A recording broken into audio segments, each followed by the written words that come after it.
cho sự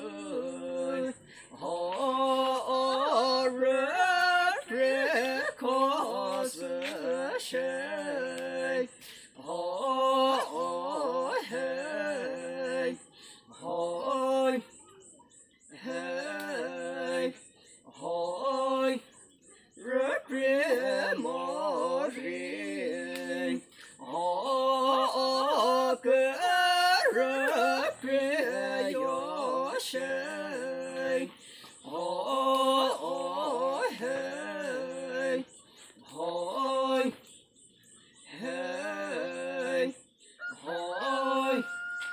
rất liên nước coi họ ta mơ rơ nó say hỏi hay hỏi hay hỏi mơ rơ to riêng họ ra địa gió lệ hỏi hay hỏi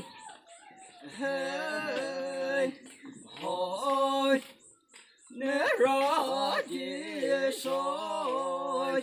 họ ta chết ra lệ khơi hỏi hay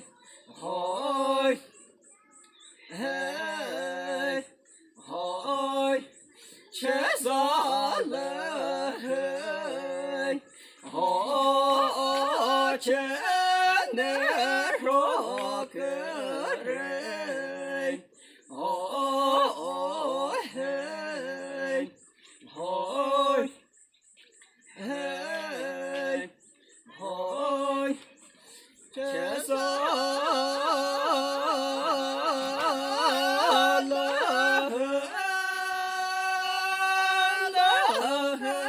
chết ra